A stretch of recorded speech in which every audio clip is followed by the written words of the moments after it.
అందరికీ నమస్కారం అండి. ఈరోజు మనం పేర్ని నాని గురించి మాట్లాడదాం.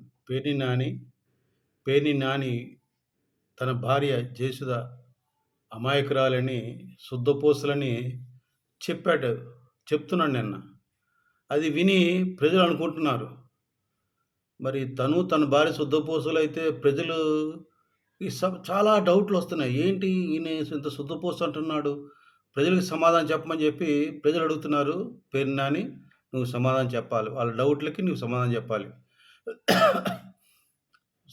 వాళ్ళేమంటున్నారంటే ప్రజలు దొరికితే దొంగలు, దొరకకపోతే దొరలు అని. అంటే మీరు దొరికారు గనుక దొంగలు, లేకపోతే దొరలే మీరు. ఇప్పుడు నువ్వు నిన్న చెప్పిన దాన్ని బట్టి అది గోడౌన్ కట్టుకున్నాను, రాజకీయం అయిపోయిన తర్వాత నాకేదో ఆదాయం వస్తుంది, దాంతో మేము బతకాలని అనుకున్నానని చెప్పావు. బాగా చాలా సంతోషం. చక్కగా కవరింగ్ ఇచ్చావు. ఆఫ్టర్ లాంగ్ టైమ్ లాయర్ల చేత చాలా తెలివితేటలు ఉపయోగించి మీటింగ్ పెట్టి చెప్పావు. సంతోషమే. నువ్వు చెప్పిన దాంట్లో మేనేజరు మీ భార్య లెటర్ రాసింది అధికారులకి. నాకు 6 నెలల నుంచి ఆరోగ్యం బాగుండలేదు, కనుక మేనేజర్‌ని 6 నెలల నుంచి పెట్టానని చెప్పింది. కానీ రికార్డుల్లో మేనేజరు దొరికాడు నిన్న చెన్నైలో. మేనేజరు రికార్డులో వెరిఫై చేస్తే 2 సంవత్సరాల నుంచి బిల్లులు తయారు చేశాడు. దాన్ని బట్టి ఏమిటి పేర్ని నాని నువ్వు చెప్తుంది అబద్ధం తెలిసిపోయిందిగా. నీ మేనేజరు మీ దగ్గర 2 సంవత్సరాల నుంచి పనిచేస్తుంటే నీ భార్య 6 నెలల నుంచి ఎందుకు లెటర్ రాసింది? నీ భార్య శుద్ధపూస ఎట్లవుతుంది? నువ్వెట్లా శుద్ధపూస అవుతావు? మీరంతా దొంగలే. ఇప్పుడు ఒకటే నీకేంటంటే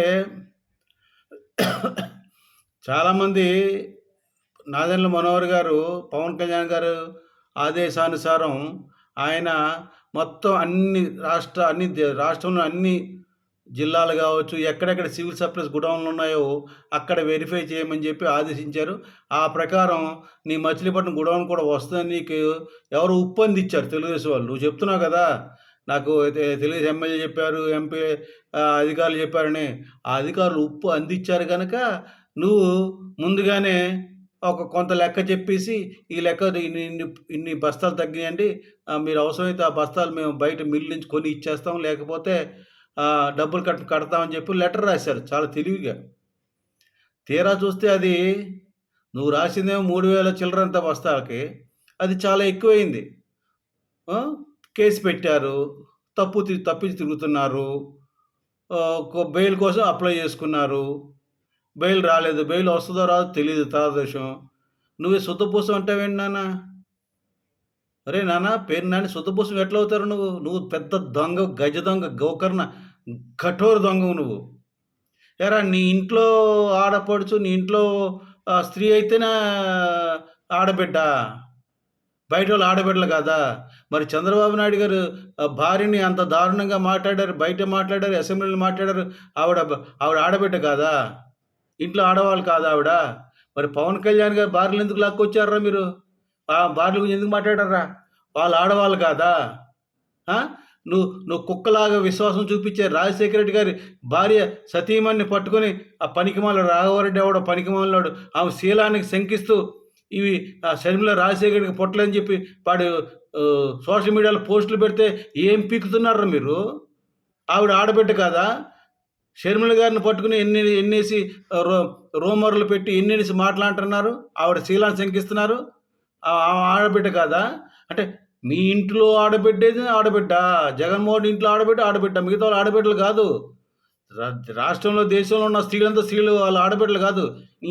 మీ వైసీపీ పార్టీలో ఉన్న వాళ్ళే ఆడబిడ్డలు. దుర్మార్గుడా, దుష్టుడా, సిగ్గుండాలరా పేర్ని నాని. ఒలకపోస్తున్నావు ఆడబిడ్డల జోలికి వస్తున్నారు అని. ఎందుకు వస్తారు? నువ్వెందుకు పెట్టావు మరి ఆమె పేరు మీద? నీ పేరు పెట్టుకోపోయావా? నీ కొడుకు పేరు పెట్టకపోయావా? ఆ గొడవను నీ భార్య పేరు ఎందుకు పెట్టావు? మళ్ళీ అక్కడ ఇన్కమ్ ట్యాక్స్ ఎగ్గొట్టాలా, ట్యాక్సీలు ఎగ్గొట్టాలా, దొంగ లెక్కలు, ఆస్తుల పంపకాలు. నీచుడా నువ్వు కూడా మాట్లాడుతున్నావు. మేనేజరు కారణంగా గొడవలో బియ్యం బస్సు తక్కువ అయ్యాయని మాట్లాడతావు. మేనేజర్ కారణం కాదు.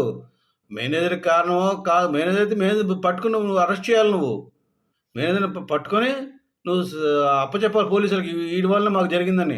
ఎందుకు అరెస్ట్ చేయించిన మేనేజర్ని? వాడు తప్పుకున్నాడు ఎందుకు చేశావు? మీరంతా దొంగలు. వాడుకు ఎన్ని సంవత్సరాల నుంచి మొత్తం దొబ్బేసారు. ఆ గోడౌన్ కట్టి దగ్గర 2 సంవత్సరాలు అయిందన్నా. 2 సంవత్సరాల నుంచి మీ ఇష్టమొచ్చినట్టు వాడేసుకున్నారు. మొత్తం అంతాను. వాడేసుకొని ఇప్పుడు మాట్లాడుతున్నారు. నీ చెయ్యని తప్పుకు నీ భార్యని ఎవరు తప్పట్టరు. నువ్వేమో సత్యవతిని తమ్ముడిలాగా, శుద్ధపూసలాగా మాట్లాడుతున్నావు. మాకు. నువ్వు ఉత్తరం రాసిందని చెప్తున్నావు. ఉత్తరం రాసిన సంతోషమే. కానీ నీ మేరేజ్ పర్యవేక్షణలో గోడౌన్లో కొన్ని బియ్యాలు బస్తాలు మాయమైనట్టు తెలిసినప్పుడు నువ్వేం చేయాలి? నిజపరుడివి హరిశ్చంద్రుడు ఏం చేయాలి నువ్వు?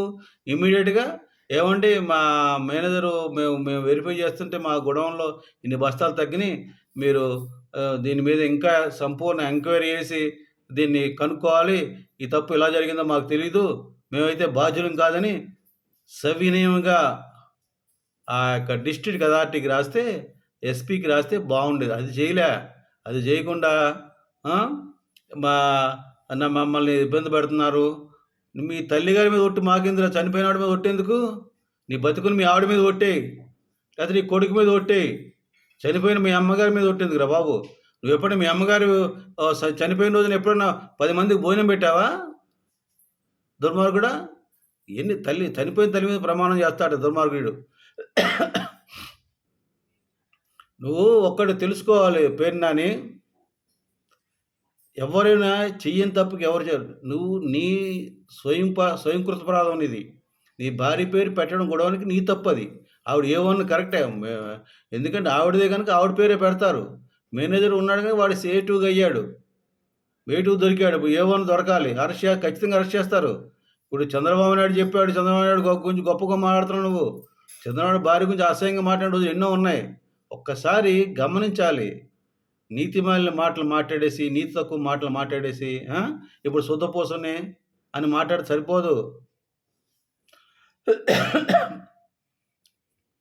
ఎన్ని ప్రజలకు డౌట్ వచ్చినాయి, ఎన్నిటికి ప్రజలకు సమాధానం చెప్పరా పేరు నాని.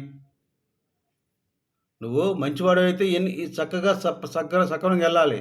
ఎందుకు తప్పిస్తాడు? ఎందుకు ధైర్యంగా అప్పుడే లెటర్ రాసినప్పుడు చెప్పాల్సింది. ఇలా ఏమండి ఇట్లా జరిగింది, దీని సంపూర్ణమైన మీరు ఎంక్వైరీ చేయించండి, ఈ తప్పు ఎక్కడ కనుక్కోండి, మా తప్పు లేదని మీరు చెప్పాల్సింది. అది చెప్పకుండా మీరు డబ్బులు కడతావు ఎందుకు వచ్చింది? నువ్వు ఫ్రీగా ఎందుకు కడతావు? పుక్కడిగా ఫ్రీగా ఎందుకు కడతావు డబ్బులు నువ్వు? అదే ఒకటో రెండా? ముందు 3,708 బస్తాలు ఉన్నారు, ఇప్పుడు 7,000 చిల్లర బస్తాలు అయినాయి. అంటే టోటల్గా ఎన్ని? ఇప్పుడు 1,70,00,000 కట్టావు, ఇంకో 1,70,00,000, 1,80,00,000 కట్టాలి. మొత్తం 3,80,00,000, 3,50,00,000 నువ్వు తప్పు చేయని తప్పుకి ఎందుకు కడతావు? అంత దానకనుడా నువ్వేమన్నా? అంత సత్య హరిశ్చంద్రుడివా? ఎందుకు కడతావు నువ్వు? దోచుకున్నావు, కడుతున్నావు అంతే. నువ్వే శుద్ధపూస అంటే ఎవరు నమ్మను నిన్ను. అంత పవన్ కళ్యాణ్ గారు అన్ని మాట్లాడినారు మీరు. ఆయన ఎవరో ఎప్పుడో విడాకులు తీసుకుని ఆవిడ పాపం మొదటి భార్య ఎక్కడ వేరే వాళ్ళ దగ్గర కాపురం చేసుకుని ఆవిడని కూడా లాక్కొచ్చి మీరు బజార్న పడేసి దుర్మార్గుడు దుష్టుల మీ ఇంట్లో వాళ్ళకైతే మీ ఆడవాళ్ళ ఇంత నీచుడురా నువ్వు అసలు. నువ్వు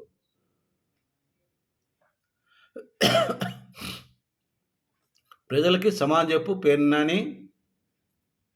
నీకు ఎప్పుడు అరెస్ట్ చేయాలి, కానీ నువ్వు బతికిపోయావు. ఎందుకంటే నువ్వు అన్నావు కదా, కొంతమంది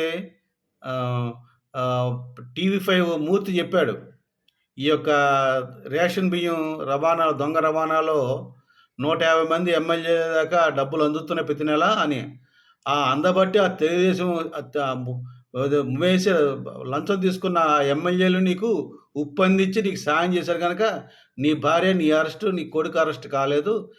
అది ఆ ఉప్పు ఆగుతుంది, ఆ పప్పు ఆగుతుంది, అన్నీ ఆగుతాయి, నువ్వు ఖచ్చితంగా అరెస్ట్ అవుతావని నేను తెలియజేస్తున్నాను.